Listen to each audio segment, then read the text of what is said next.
love when we have a great author to talk to on a Friday. It just works so nice. And a day like today, I don't know how it is where you are, but here in Ocala, it's beautiful. 24 minutes before 10 o'clock.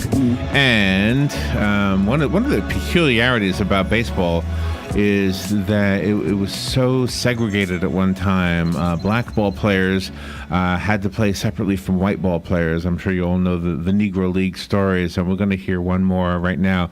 The book is called Singles and Smiles, How Artie Wilson Broke Baseball's Color Barrier. It is written by Gaylon H. White. This is so interesting because the only other Gaylon I know is also a sports guy.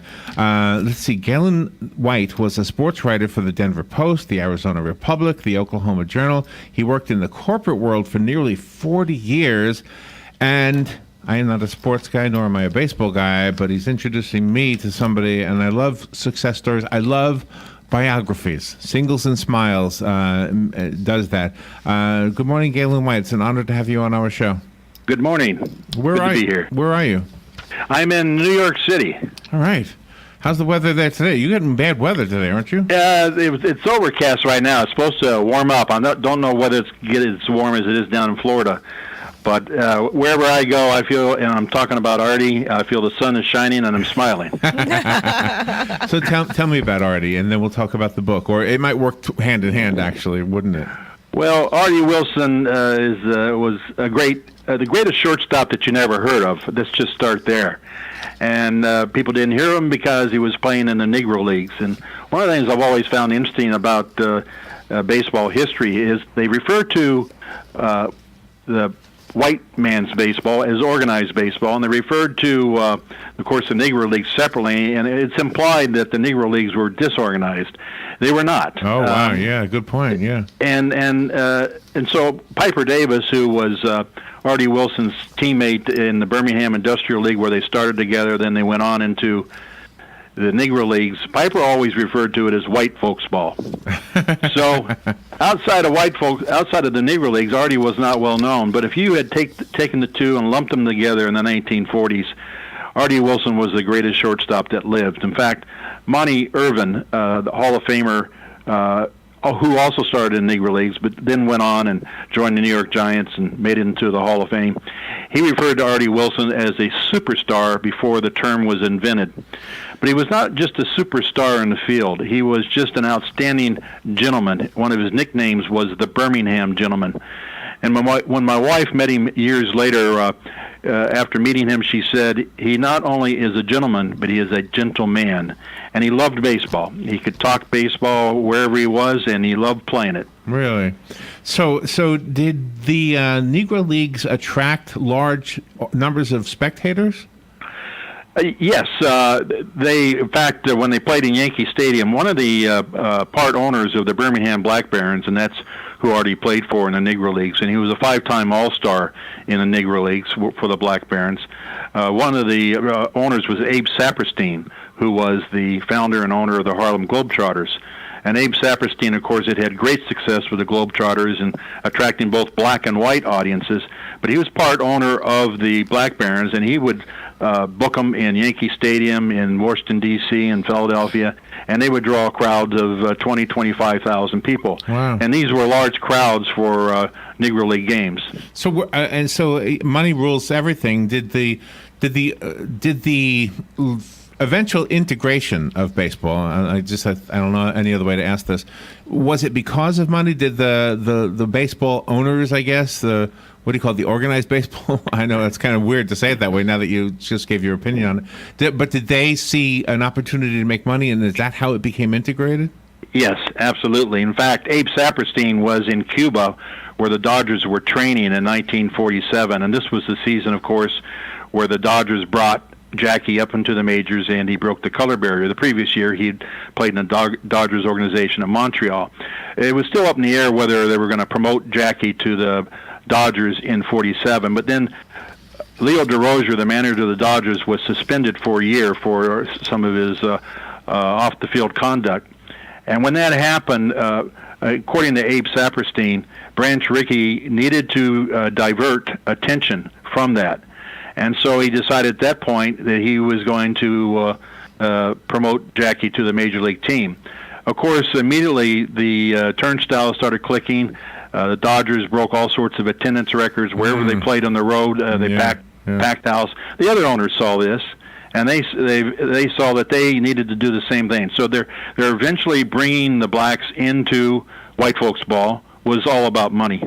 So, and the people I know who are sports people don't ever seem to have any racial blinders on. I mean, a good player is a good player. It just doesn't even seem to be part of their world. Am I just looking at it through the eyes of 2018, or was it looked at differently back then by the players themselves? I mean, as far as integrating the sports.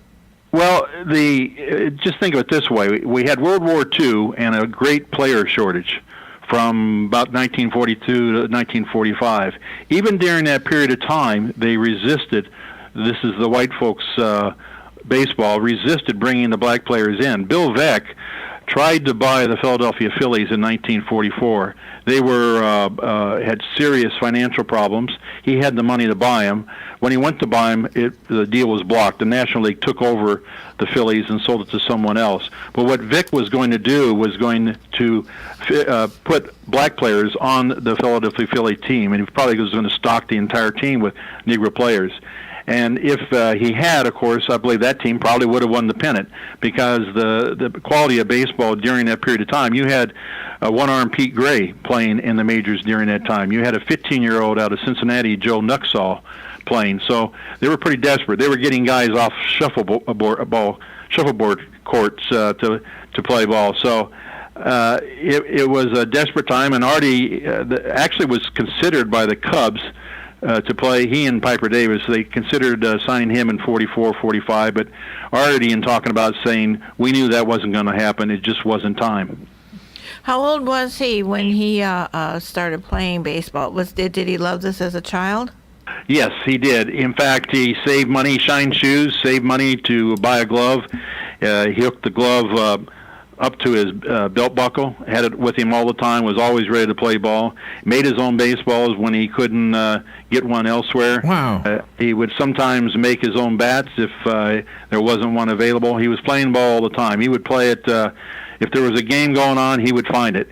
And when he got a little older, of course, he was playing against men, and that, I think, actually helped his development, because he had been playing against older players. And so as he moved on up, in fact, when he went to work for the American Cast Iron Pipe Company in Birmingham, Alabama, and they played in the Birmingham Industrial League, which was a very fine baseball league. He was a star immediately, and played 7 years in that league and hit over 400 a lifetime. I found it amusing, some of the stories in the book about when Artie would go up to bat and then the catcher would throw dirt on his shoes, or the guys in the outfield would kind of all bunch together thinking he's going to hit the ball in their area, so they would be sure to catch it, and they missed. He was an unorthodox hitter. By that I mean he was a left-handed hitter, and instead of hitting to right field, as most left-handed hitters do, he hit the left field. He hit almost exclusively to left field. He hit very few home runs. In his entire career, he only hit 13. Most of his hits were singles. So the defense, this was before they shifted as much as they do today, the defense would all shift over to the left, sometimes leaving right field wide open. He every now and then he would hit a ball to right field, and of course if he did, he could almost walk around the bases. He was very fast, so he didn't walk. He would scoot around the bases real quickly. But they bunched the defense up on the left side, but he still would find a way to drop a ball in there. In fact, one of his nicknames was Houdini, after the famous escape artist, because he would find that way to get the ball in there. And another time, they stopped the game and they checked the bat. They accused his bat of being a C&I bat. I love that. Oh, that's too funny. My gosh, so were you able to do research with interviews? Well, yes, I became friends with Artie. Met him in 1975, and then we continued talking via phone. I lived in a different part of the country. He lived in Portland, Oregon. Then we got together again in 1944 and 1995. I think I said 1944, 1994, 1995 in Portland. And then, of course, we continued talking. So it was a conversation that extended over years. and a friendship that just developed over time. Went to church with him on 2 different occasions, and just a wonderful man. I always remember the last time I went to church with him, and he introduced me, and when he did so, he said, I feel he can always count on me, and I can always count on him. And that was, you might say, articulating the friendship that had developed. But just a wonderful man. And he wound up after baseball selling used cars, and he sold so many used cars. People would come in. They would wait on him to return from visiting his son in Hawaii to come back to Portland to buy cars. But he was, in answer to the question, would you buy a used car from this man? You absolutely would. You have spoken about some of his friendships, too, on the Hollywood scene. George Raft was a name that you brought up. Right. George Raft was a big Artie Wilson fan. Fans loved Artie Wilson. He electrified a crowd. He had the same effect on a crowd that Willie Mays did. He had this flair. He had this smile. You could tell he enjoyed playing the game. Piper Davis, who, again, I mention him because he was so close to Artie. He had this quote: "The Negro ballplayer gave big league baseball the unexpected, daring, because we loved the game and we played more for the fans than ourselves." Another quote that Piper had was that Artie, like Willie, played for the fans. He didn't play for himself. And as a result, fans like George Raft loved him. Joe Louis, the heavyweight champion of the world for a long time, Indian in the late 40s, he was a big Artie Wilson fan. Whenever Joe was in town and Artie was playing a game with the team, and Joe was in town, he'd go out to see Artie play. Another big fan of his, and also the best man at his 40th anniversary wedding celebration, was Lionel Hampton. Oh, wow. So he had friends in the right places, and they all loved him. And the fans, my favorite story in the book comes from Sacramento. There was a fan there. He was the one fan in the Pacific Coast League who gave Artie the hardest time. He called him the N-word. He would yell at pitchers to hit Artie in the head. Anything he could do to deride Artie, he said or did. And this fan was in Sacramento. And, of course, Artie broke into the Coast League in 1949 and won the batting title that year, as well as leading the league in stolen bases. Well, he ended his career in Sacramento in 1957. It was a freak eye injury that caused him to have to retire. That same fan was in Sacramento. By that time, he had become a big Artie Wilson booster. Oh, wow. Artie had signed pictures for his daughter, had signed the baseball and gave to his daughter, posed for pictures with the fan and his daughter. There was only in his career one night there was an Artie Wilson appreciation night thrown, and this fan organized it. Wow. And I love that story because it shows how through his performance in the field, the singles that he hit in the field, and the way he played the game, always smiling, he won a fan over. And that, I think, speaks to what he did elsewhere, wherever he played. He won fans over with his performance, his singles, and he won fans with this genuine, very sincere smile. Isn't it strange how the odds were stacked against him through no fault of his own? The odds were stacked against him because of the prejudices of us human beings. We just have this thing where we don't want to recognize somebody who is great for even having any potential to be great, simply because we're prejudiced. That's right. A great influence on Artie's life was his mother.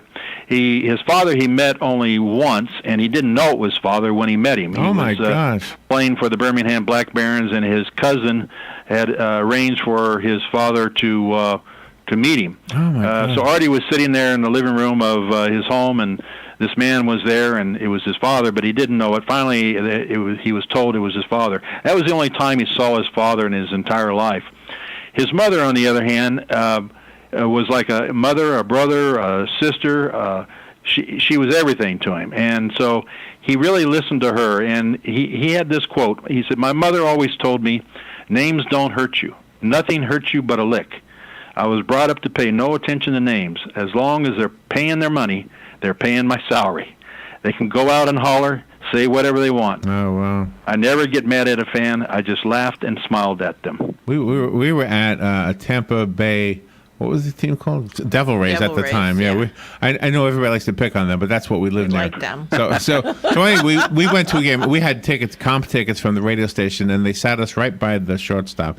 And there was a guy next to us just yelling profanities at the shortstop player, and we were close enough for him to be heard. Yeah. And I thought, oh my gosh, how can you be so rude? But yeah, it's sport, you know. And there was nothing racial in that case. It's just I think when people don't like another, I don't know. I think it's part of sports.